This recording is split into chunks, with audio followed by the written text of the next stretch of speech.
Welcome to big bang. This is Satish. శాఖల వారీగా శ్వేతపత్రాల విడుదలలో ఏపీ సీఎం చంద్రబాబు దూకుడు కొనసాగిస్తున్నారు. విద్యుత్పై మూడో శ్వేతపత్రం విడుదల చేసిన చంద్రబాబు 5 ఏళ్లలో విద్యుత్ శాఖలో 1,29,503 కోట్లు నష్టపోయిందని అన్నారు. అన్ని శాఖల్లో అప్పులు కుప్పలుగా పెరిగాయన్నారు. నేరస్తులు, అవినీతి పరులు తప్పించుకోరలన్న చంద్రబాబు అవినీతి అక్రమాలపై చట్ట ప్రకారం వ్యవహరిస్తామని తెలిపారు.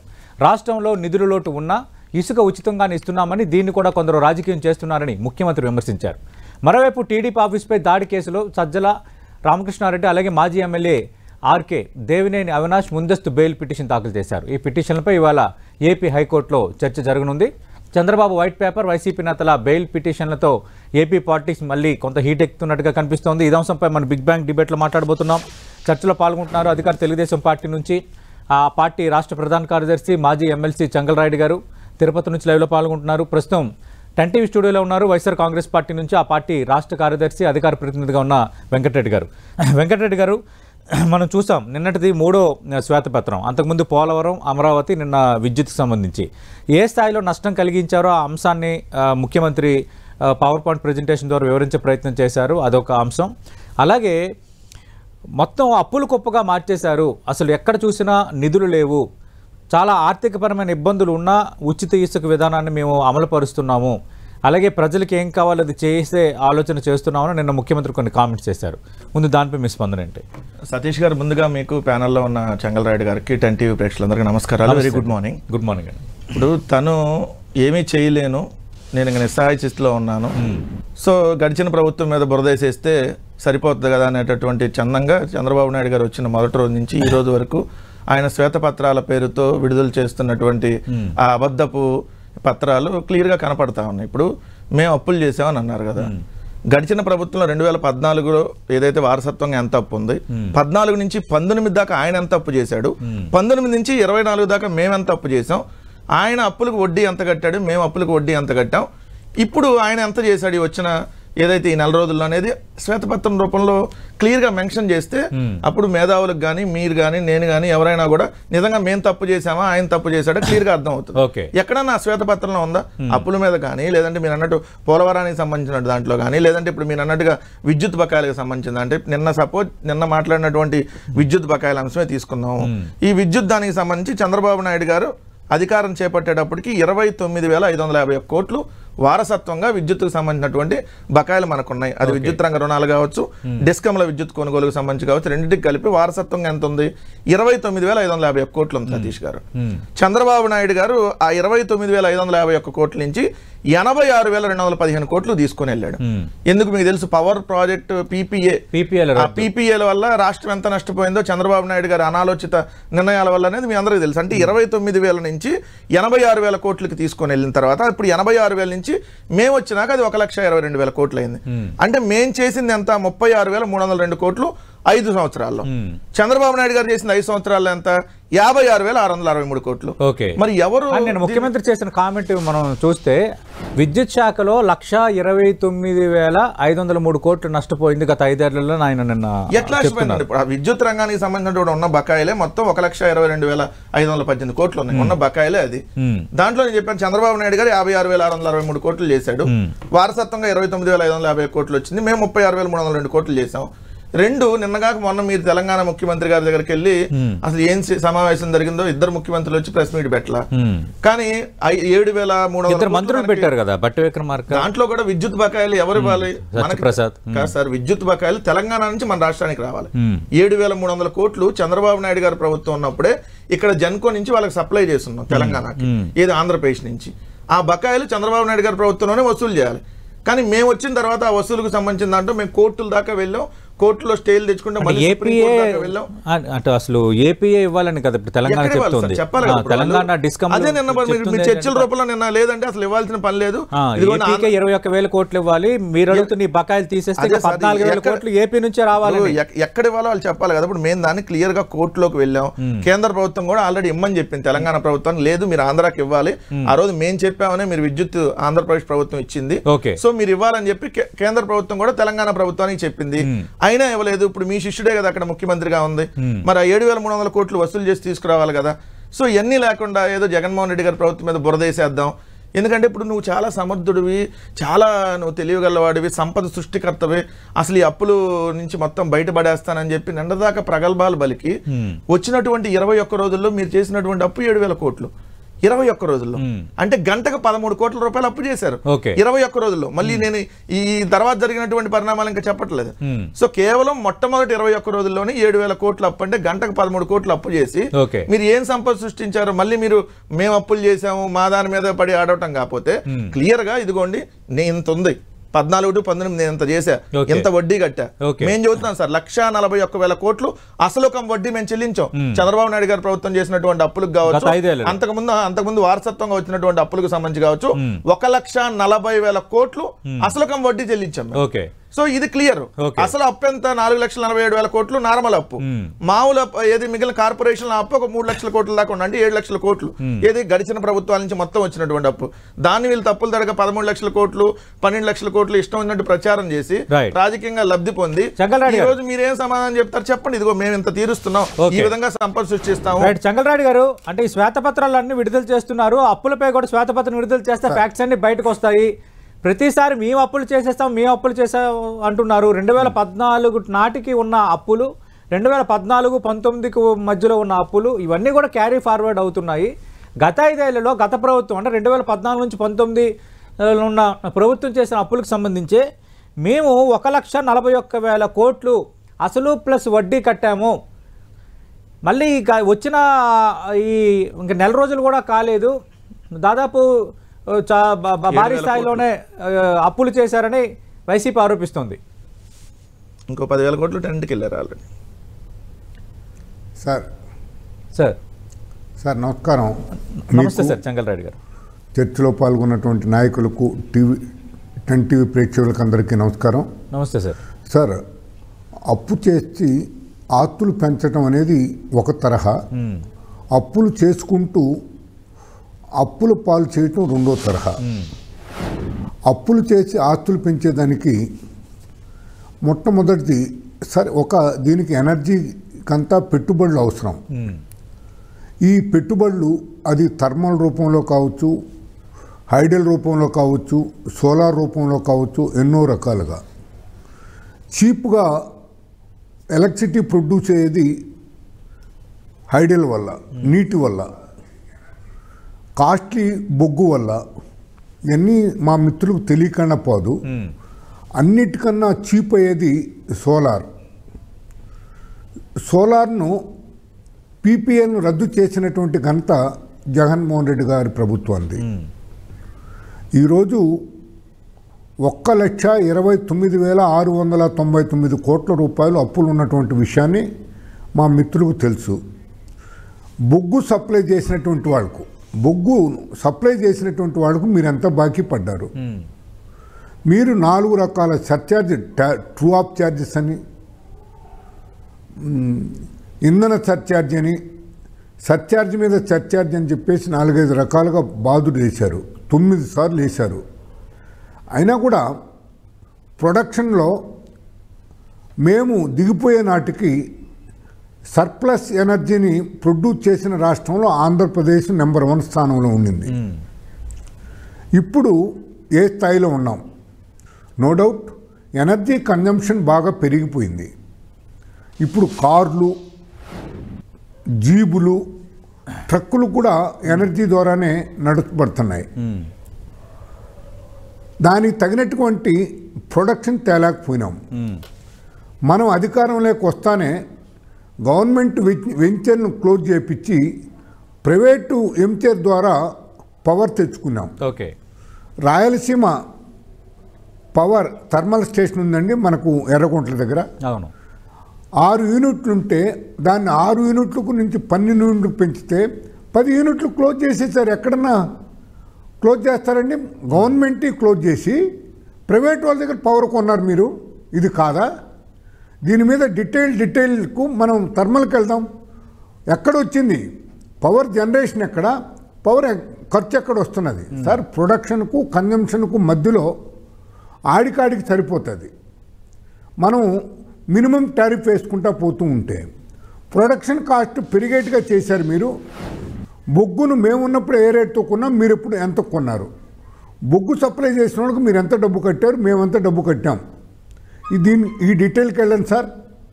తర్వాత మీరు ట్రూ అప్ ఛార్జెస్ దేని మీద వేశారండి, మీరు తెచ్చిన లోన్స్ అండి ఈ ఇన్స్టిట్యూషన్స్ అన్నింటినీ కుదవ పెట్టేశారండి, కుదవ పెట్టి 50 లక్షల కోట్లు తెచ్చేశారండి సారీ 50,000 కోట్లు ట్రూ అప్ మన ఇన్స్టిట్యూషన్స్ అన్నింటినీ ఆల్ ప్రొడక్షన్ ఇన్స్టిట్యూషన్ అన్నింటినీ కుదువు పెట్టేశారు.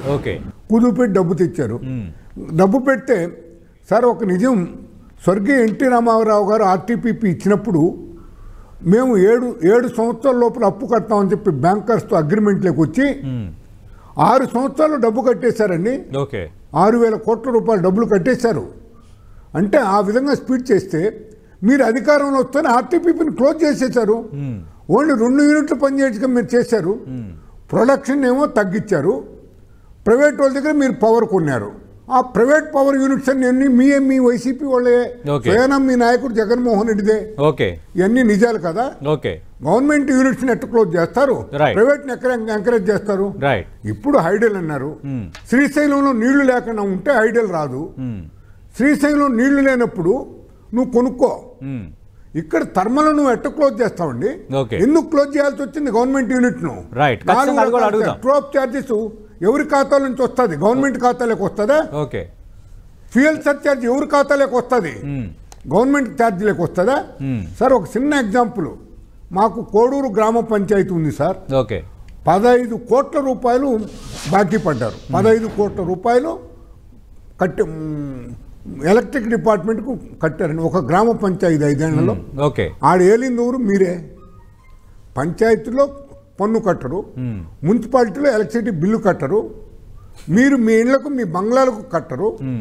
ఇవన్నీ ఎక్కడి నుంచి వస్తున్నాయండి ఒకసారి చూడండి. ప్రొడక్షన్ కాస్ట్ కన్జంప్షన్ కాస్ట్ కు తేడా ఏదైనా ఉంటే సార్ లాస్, ఒక్క నిమిషం సార్, లాసెస్ ఉంటాయండి. కొన్ని లాసెస్ ఉంటాయి, చెట్లు పడిన దానివల్ల ట్రాన్స్మిట్ లాసెస్ అంటారు. దాన్ని కూడా మీరు ఖర్చులన్నీ చూపించండి, మేము వద్దను. ట్రాన్స్మిట్ లాసెస్ మీరు లాస్లో ఖర్చులో చూపించండి. ఇవన్నీ లెక్క తీసుకొని వస్తే ఎంత లాభం రావాలి మనం. మీరు పీపీఎల్ను, సోలార్ ఎనర్జీని పీపీఎల్ని మీరు రద్దు చేసిన దానివల్ల మనం సార్ ఇప్పుడు గ్రీన్ హైడ్రోజన్ ప్రాజెక్ట్ కింద ఆంధ్రప్రదేశ్, గుజరాత్ 2 సెలెక్ట్ అయినాయి. కేంద్రం నిర్ణయించింది. దానివల్ల ఎక్కువ పవర్ జనరేట్ చేసేదానికి మనకు అవకాశం దొరుకుతుంది. అదేవిధంగా మనం పోలవరం కానీ చేస్తే హైడల్ పవర్ను పెంచుకునేదానికి 960 మెగావాట్స్ను మనం పెంచుకునేదానికి ఉంటుంది. మనం దిగిపోయేటప్పుడు మీకు ఎంత ఇచ్చామండి, ఇప్పుడు మీ ప్రొడక్షన్ ఎంత అండి ఒక్కసారి స్టడీ చేయండి సార్. స్టడీ చేస్తే మీకు అర్థం అవుతుంది. మాట్లాడేదానికి అంశాలని ప్రస్తావిస్తున్నారు. ఆయన ఇన్ డీటెయిల్ గా చెప్పిన దాంట్లోనే చంద్రబాబు నాయుడు గారు చెప్పిన అబద్ధాలని మళ్ళీ చెంగల్రాయుడు అని చెప్పారు తప్ప ఇప్పుడు కొత్త థర్మల్ విద్యుత్ గురించి ఏం చెప్పారు, అసలు లేదు ప్రొడక్షన్ అన్నారు. థర్మల్ విద్యుత్ ఉత్పత్తి ఈ రోజు 17,102 మెగావాట్లకి మెరుగుపడింది. అంతకుముందు ఉండేదంతా 9,000 మెగావాట్లకు ఉండేది. ఈ రోజు దాదాపుగా 17,102 మెగావాట్లకు మెరుగుపడింది. 96.52% బొగ్గు నిల్వ ఈ రోజు కూడా స్టిల్ ఉంది. మీకు తెలుసు మధ్యలో యుక్రెయిన్ రష్యా యుద్ధం వల్ల బొగ్గు కొరత దేశవ్యాప్తంగా ఏర్పడి ఇబ్బంది అయినా కూడా ఎక్కడా కూడా ఇబ్బంది కలగకుండా ఏదైనా 1-2 రోజులు ఇబ్బంది అయింది తప్ప ఎక్కడ ఇబ్బంది కల.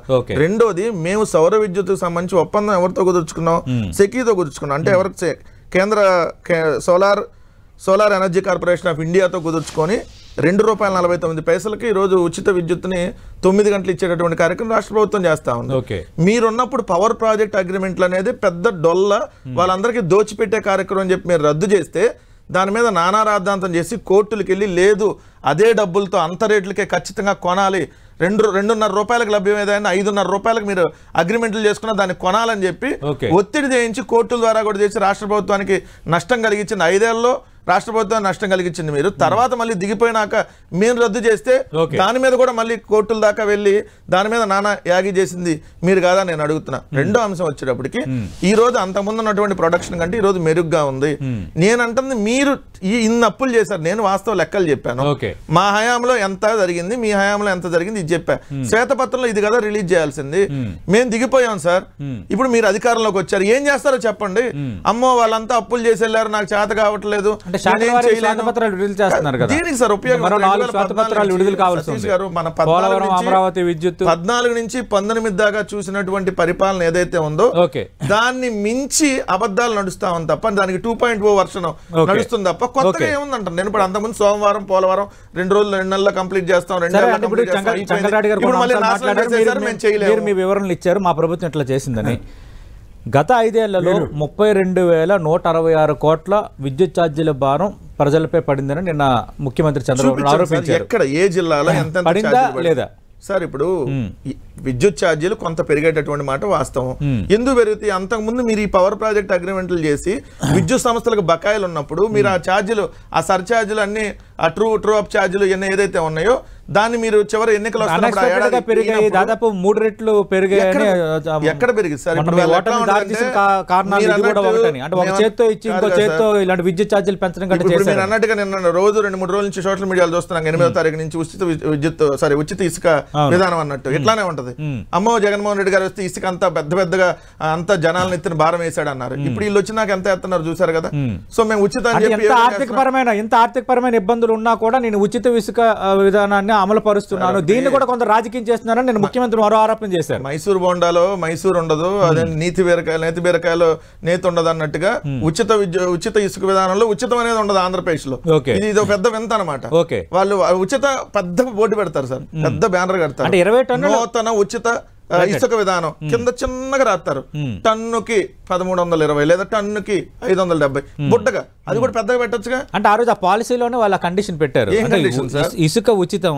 ఇసుక ఉచితం కాదు సార్, ట్రాన్స్పోర్ట్ కి చార్జెస్, ఇసుక రేటు వసూలు చేస్తారు. ఇసుక ఉచితం, బట్ ట్రాన్స్పోర్ట్ లేబర్ ఛార్జీలు మాత్రం ఎవరైతే వినియోగదారుడు ఇసుక వాళ్ళే భరించాలనేది వాళ్ళు చెప్పింది. అలాగే సొంత వాహనాలతో వస్తే ఫ్రీగానే ఇస్తాం. ఇదే అగనంపూడిలో పోయినసారి మేము అధికారంలో ఉన్నప్పుడు టన్నుకు 1400 రూపాయలు, ఏది టన్నుకు 1400 కట్టేసి దాన్ని లోడ్ చేయడానికి కూడా మొత్తం 1400 టన్నుకి. ఇప్పుడు 1394 రూపాయలు, అంటే 6 రూపాయలు తగ్గించారు వీళ్ళు. గాజువాక నుంచి అగనంపూడి వెళ్ళడానికి ఒక ట్రాక్టర్ 1600 అయ్యేది. సేమ్ ఇప్పుడు అదే ట్రాన్స్పోర్ట్ ఛార్జ్ ఉంది. ఎక్కడ తగ్గించారు అంటే ఓ ట్రక్ వచ్చి 30 రూపాయలు తగ్గితే మీరు దాన్ని ఉచితంగా ఇస్తున్నట్లు లెక్క. 1400 కాకుండా మళ్ళీ మీరు టన్నుకి 470 ఎవరు చెప్పారు సార్? మీకు విత్ ప్రూఫ్లు అన్ని కనపడుతున్నాయి కదా సోషల్ మీడియాలో. సోషల్ మీడియాలో అప్పుడు ఎంత అయింది ఇసుక్కి, కొన్ని చోట్ల అయితే ఇంకా పెరిగింది, డబల్ అయింది. చంద్రబాబు నాయుడు గారు వచ్చినాక ఇప్పుడు వాళ్ళు ఉచిత ఇసుక విధానం అని చెప్పినాక, ఉచితం అని చెప్పి మీరు జనాలను మభ్యపెట్టి అధికారంలోకి వచ్చి ఈ రోజు జనాలను ఎత్తి మీరు ఇంకా భారం వేస్తున్నారు అదనంగా. మేము వేసామని అన్నారు కదా, దానికి ఆదాయం ఎవరికి వచ్చింది? రాష్ట్ర ప్రభుత్వానికి వచ్చింది. 750 కోట్ల రూపాయలు సంవత్సరానికి ఇసుక ద్వారా రాష్ట్ర ప్రభుత్వానికి ఆదాయం వచ్చింది. మీరు ఇప్పుడు ఆ 750 కోట్లు ఎవరు దోచుకుంటున్నారు? ఇప్పుడు ఏమంటున్నారంటే కాదు, అది ఖజానాకు ఆదాయ వనరుగా మేము చూడము, అది రెవెన్యూగా చూడము. ప్రజలకు 20 టన్నులు ఇసుక ఇస్తామని చెప్తుంది ప్రభుత్వం. ఇప్పుడు ఒకటి ఎక్కడ రావాలి? చెప్తారు కాదు సతీష్ గారు, వస్తే ప్రభుత్వానికి ఆదాయం రావాలి, లేదు అని అంటే నిజంగా ప్రజలకు మేలు. మీ ఆదాయం ఎక్స్పెక్ట్ చేయట్లేదు, ప్రజలకు మేలు జరగడమే మా ఉద్దేశం. ప్రజలకి మేలు జరగట్లేదు, రాష్ట్ర ప్రభుత్వానికి ఆదాయం రావట్లేదు. మధ్యలో ఉన్నటువంటి కూటమి వెళ్తే పారదర్శక పాలన అంటే దీనికి సమాధానం ఎవరు? చంద్రబాబు గారు ఉచిత ఇసుక అన్నారు, కానీ ఒక టన్నుకి 1345 రూపాయలు కలెక్ట్ చేస్తున్నారు. ట్రాన్స్పోర్ట్ ఛార్జీ అనో లేబర్ ఛార్జీ అనో. మేము అదే టన్ను ఇసుక 1400 ఇస్తే 6 రూపాయలు తగ్గించి 50 రూపాయలు తగ్గించి. ట్రాన్స్పోర్ట్ ఛార్జ్ దానికి సంబంధం లేదు.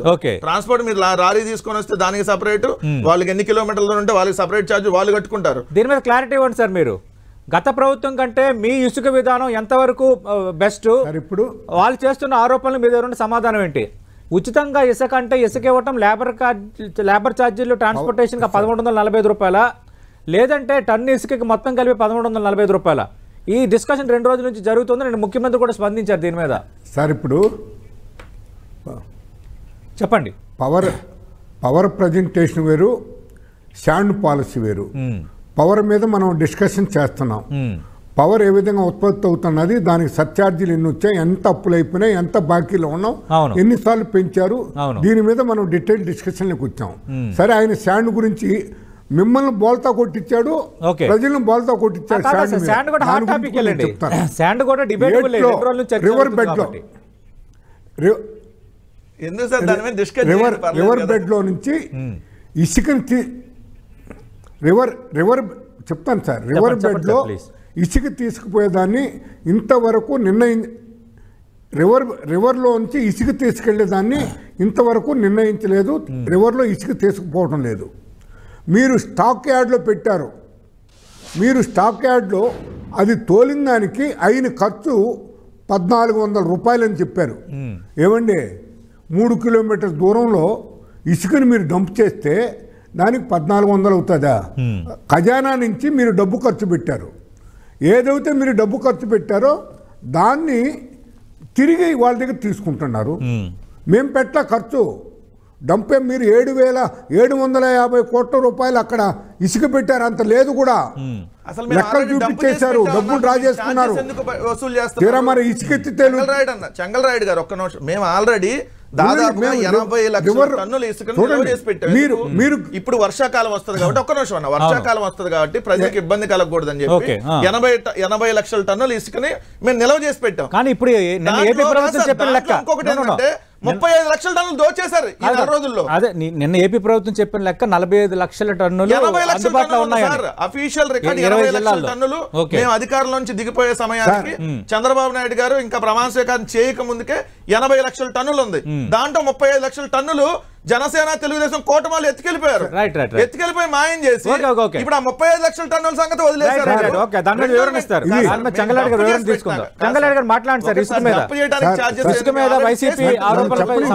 జగన్మోహన్ రెడ్డి గారు స్టోర్ చేసి పెట్టారు. ఇక్కడ కొంచెం ఇనేది కూడా నేర్చుకోండి వెంకటరెడ్డి గారు. మాట్లాడండి సార్, 80 లక్షలు కాంట్రాక్టర్ చేతులు పెట్టేశారు. ఇప్పుడు ఉంది అక్కడ మీరు చుట్టూ కొలతలేసి పైకి లాక్కొని కొలతలేశారు. ఆడ మీరు చేసినటువంటి పని అంతా గవర్నమెంట్ ఖజానాను మీరు ట్రాన్స్పోర్టేషన్ పేరుతో 80 లక్షల క్యూసెక్కులకు 80 లక్షల 2 మీటర్లకు మీరు డబ్బులు వసూలు చేసి కట్టేశారు. ఆడుండేది 35 లక్షలే. 35 లక్షలకు మీరెంత అయితే ఛార్జ్ చేశారో అంతే ఛార్జ్ చేశారు. 2 ఛార్జెస్. మళ్ళీ శాండ్ రివర్ బెడ్లోంచి ఇసుక తీసుకెళ్లేదానికి ఇంకా ఒక పాలసీని మేక్ చేయలేదు, తయారు చేయలేదు. తయారవుతానే ఉచితతే. ఇది మీరే పాపం చేశారో ఆ పాపాన్ని మేము కడుక్కుంటున్నాం. ఫినాయిల్ వేసి కడుక్కుంటున్నాం. 400 రూపాయలు అయ్యేదానికి 1400 రూపాయలు ట్రాన్స్పోర్ట్ ఛార్జ్ చూపిస్తారు. మీరు 400 రూపాయలు దాన్ని 1400 చేస్తారు. నాకు ఇవ్వండి, నేను చెప్తాను. 250 రూపాయలు తోలిస్తాను. నా చెప్పలు నా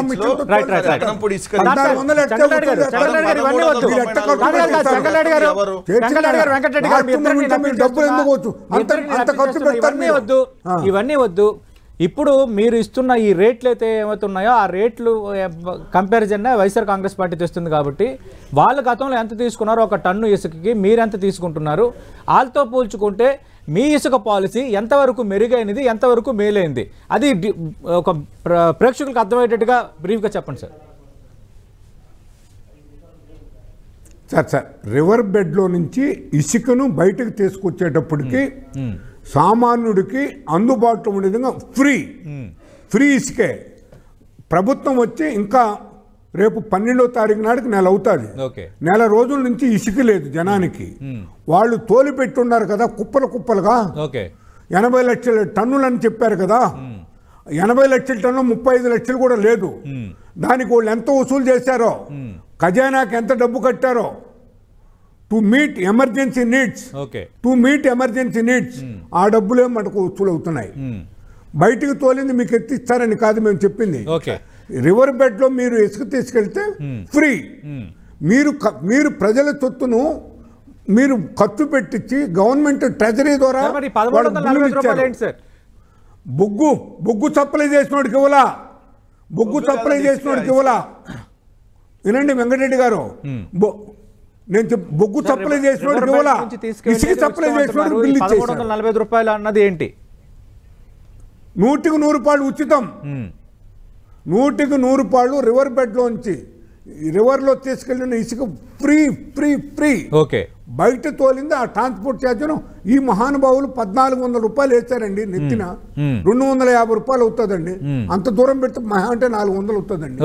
ఎంత ఛార్జ్ చేశారు? గవర్నమెంట్ ట్రెజరీ నుంచి ఎంత లాగేశారు? 750 కోట్ల రూపాయలు. 250 కోట్ల రూపాయలతో మేము చేయగలుగుతాం. 250 కోట్ల రూపాయలతో నూతన ఉచిత పగులంతా మీరు డంప్ యార్డ్లో తోలేది, రాత్రిలో బెంగళూరులో తోలేదా సార్? రాత్రిలో ఇప్పుడు బెంగళూరులో 10 లక్షల టన్నులు ఇసుక బెంగళూరులో ఉన్నది. వాళ్ళ అధికారులు ఉన్నారు కదా, వాళ్ళ ఫోటోలు ఉంటాయి. నూతన ఉచిత ఇసుక విధానం పెద్ద బ్యానర్ సార్, కానీ చిన్న కిందగా డిపో వద్ద ఇసుక టన్ను ధరకు 1394 రూపాయలు, ఒకరికి ఒక ఆధార్ కార్డుకి రోజుకి 20 టన్నులు మాత్రమే. ఈ డబ్బులు ఎవరికి వెళ్తాయి? అంటే ఆయన ఏమంటారంటే రివర్ బెల్ట్ దగ్గర ఉచితమో, డిపో దగ్గర తీసుకున్నప్పుడు ఇవి అప్లై అవుతాయి అంటున్నారు సార్. అసలు ఆల్రెడీ రివర్ నుంచి తీసుకుని ఎమర్జెన్సీ స్టాక్ యార్డ్ లో ఉంది సార్. ఈ రోజు ఎమర్జెన్సీ కాబట్టి స్టాక్ యార్డ్ లో 80 లక్షల టన్ను 80 టన్నులు నిల్వ చేస్తుంటే దాంట్లో ఆల్రెడీ సగం పైన కొట్టేసి మీరు మళ్ళీ ఉన్న ఇసుక ఇదిగో మేము ఆడిని తీసుకొని వస్తాం, ఎండిని తీసుకొని వస్తాం, ఛార్జెస్ ఏంటి? ఆల్రెడీ మేము డంప్ చేసి పెట్టాం. మేము డంప్ చేసి పెట్టిన తర్వాత దాన్ని మీరు ఏది ట్రాక్టర్ లోకి ఎక్కించడానికి టన్నుకు 1394 రూపాయలు తీసుకుంటున్నారా? ఏ ట్రాక్టర్ లోకి వేయడానికి ఒక టన్నుకి అంటే 4 టన్నులు పట్టిద్ది అండి ట్రాక్టర్ కి.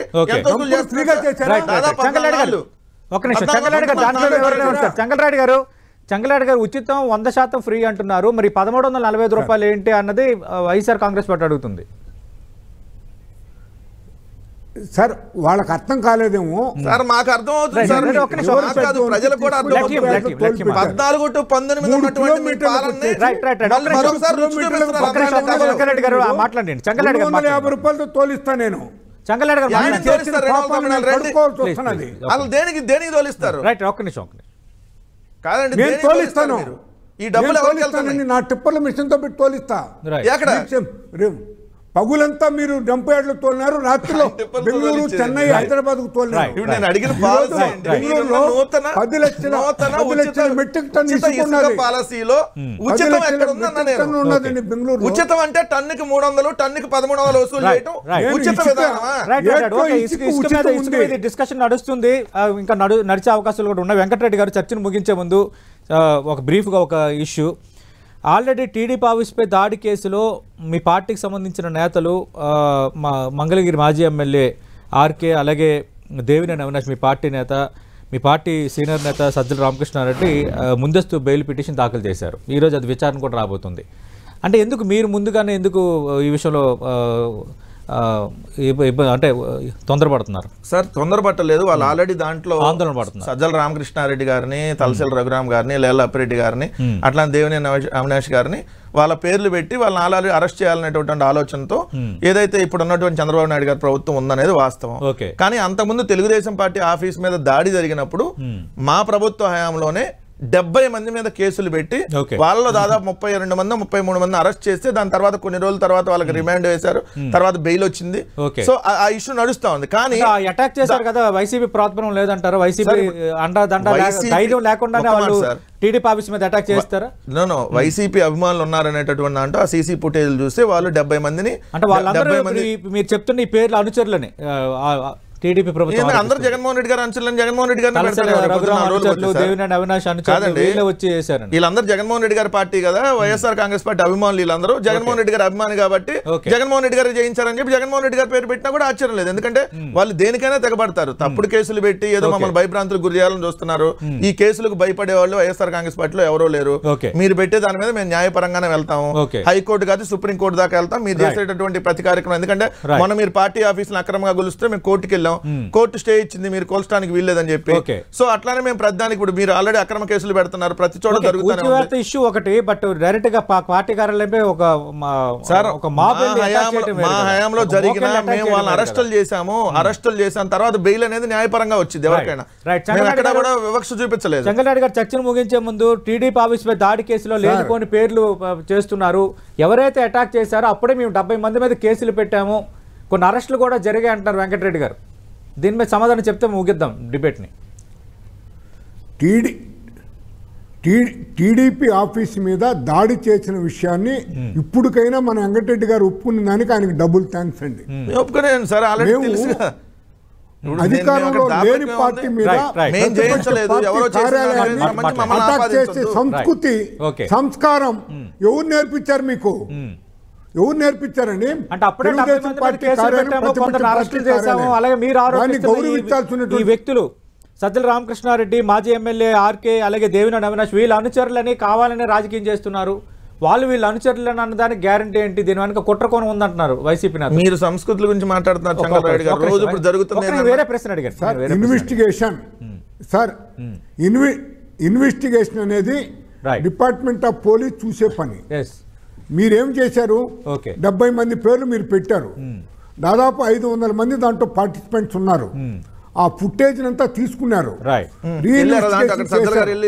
రీఇన్వెస్టిగేషన్ లో ఎవరెవరు యొక్క ప్రోత్సాహంతో దాన్ని వస్తున్నదో అప్పుడు మీకు తెలుస్తుంది. అది అదే ఈ రోజు హైకోర్టులో ఈ ముందస్తు బెయిల్ పిటిషన్లపై విచారణ కూడా ఉంది కాబట్టి, అలాగే ఈ దర్యాప్తుకు సంబంధించి కొంత మూమెంటం ఉంది కాబట్టి చూద్దాం ఇది ఎంతవరకు వెళ్ళబోతుందో.